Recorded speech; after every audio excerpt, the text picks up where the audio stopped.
Hey guys, welcome back to my channel, and I'm here with a new video for you guys.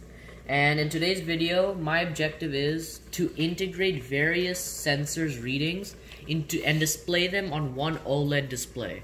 And I'll do this by integrating the temperature sensor, the ultrasonic sensor, and the OLED display, and integrating all of these sensors and displays together through Python modules and Python programming to create a OLED display that displays my ultrasonic sensor and temperature sensor readings. And so along with this, I'll also be explaining the differences between I2C communication with hardware and SPI communication with hardware. And I'll also go in depth with the temperature sensor, and I'll give a small recap about the ultrasonic sensor. So without further ado, let's get right into it. So what is I2C communication with hardware, and what is SPI communication with hardware? First, let's go into SPI, since we've done this in various projects in the past. What does SPI stand for? Serial Peripheral Interface, or SPI for short. And as in the past, whenever I use SPI communication, I usually set a Raspberry Pi port which monitors the influx or outflux of sensor inputs. So by doing this, I choose a specific GPIO pin and I connect my sensor to one GPIO pin, making each sensor having its unique GPIO pin. But there are problems to this, as let's say you have many sensors, or designing a robot which has a lot of sensors, but you don't have as many GPIO ports or ports to your computer. So this can be solved by using another method called I2C. I2C, short form, is Integrated Communication, or for short I2C, is used to shorten the amount of data lines you have to use, or totally cut all of them off and leaving only one. So what is I2C?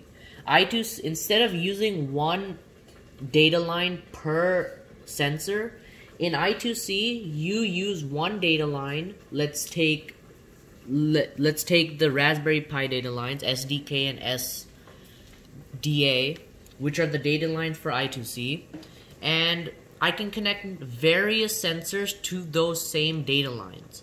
I can do this because inside my Raspberry Pi, the Raspberry Pi gives each of my sensors a unique address.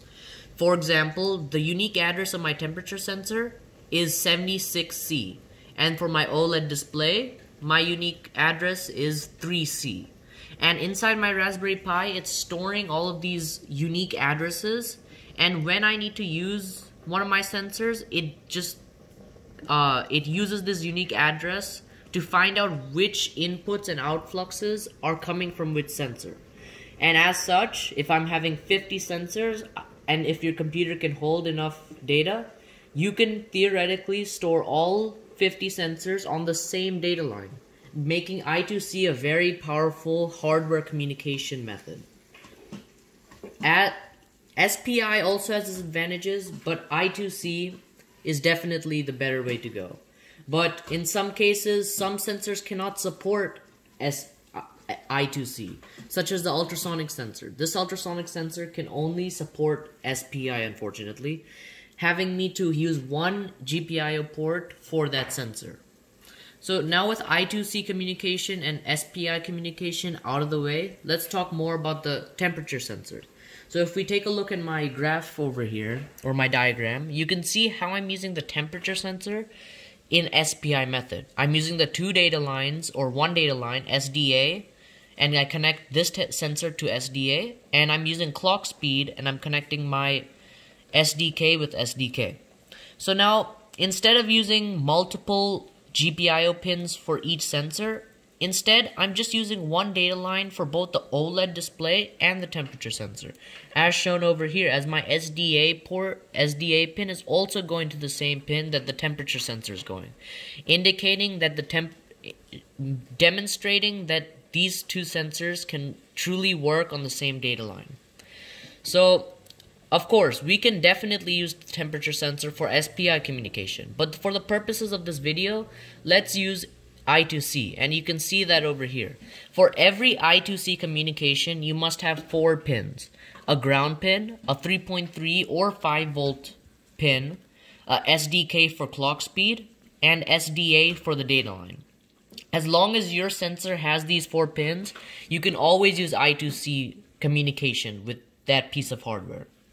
So, and in particular, this temperature sensor can sense temperature, humidity, and pressure. But for the purposes of this video, let's stick to temperature.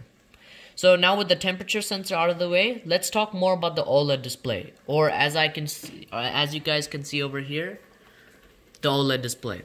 So what is an OLED display? An OLED display is characterized by pixels. This particular OLED display is 128 by 64 resolution. What does that mean? It means that I have 128 pixels running sideways and 64 pixels running along the width.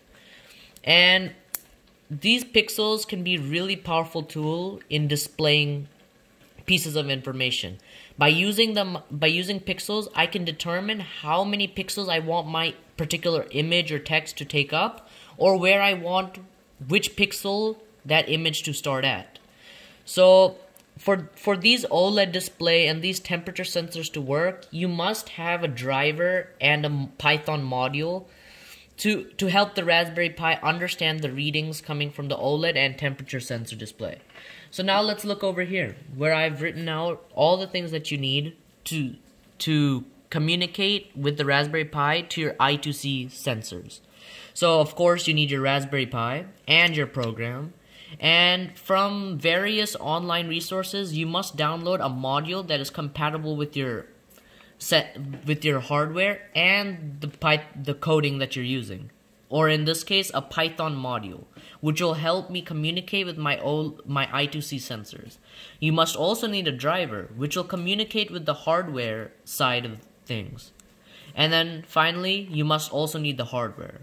So how does this go in sequence? First, the module will First, the driver will be monitoring what's going on with the temperature sensor, converting all the readings into readable messages for my Raspberry Pi. The module will then convert that into my program, and my program will be able to run safely.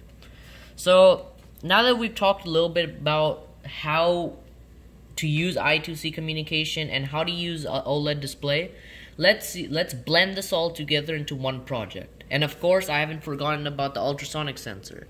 So once again, just as a recap, this ultrasonic sensor works by bouncing sound waves onto my hand and then back on into the ultrasonic sensor, allowing this ultrasonic sensor to determine how far this object is. So now we can blend this all together into one project. So as I said in the start of the video, I will be displaying all the readings from my various sensors, ultrasonic temperature sensor, onto my OLED display. So now let's take a look at how I'm actually doing this in the Python program. So as you can see over here, I've imported my various Python modules to help me communicate with my driver.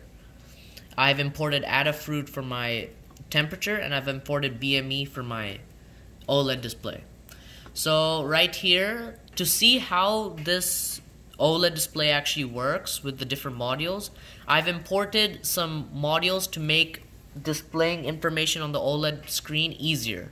I've imported from PIL, image draw, and image font. So now let's see how these actually work. So if you go over here, I'm determining the display width and display height. By using this command, I'm telling my program that my width is 64 pixels and my height is 128 pixels. And of course, over here, I'm creating an image buffer, or the driver in the OLED display. So as you can see over here, of course, I am defining the font. My Raspberry Pi already has some predefined fonts inside of its program, so there wasn't a need for me to go online to get some fonts. So I've started a while loop. Why is this while loop necessary? Because my temperature sensor and OLED and ultrasonic sensor only send out one pulse or only displays one bit of information at a time. If I weren't to have this while loop, basically my temperature sensor and my ultrasonic sensor readings would stay like this. But that's not what I want. I want it to be refreshing almost instantly, which is why I have my while loop.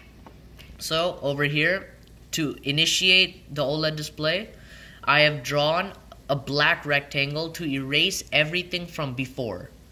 So I wouldn't be compiling all my information onto each other. So as you can see over here, I'm drawing my text over here, which temperature, my font, and over here you can see these numbers over here, 0 and 16. This is the pixels I want it to be at. So as you can see over here, pixel 0 means I want my text to start at the very top of the screen, and 16 means I want it to be slightly lower on the screen, determining that this is the pixels on the width and this is the pixels on the height.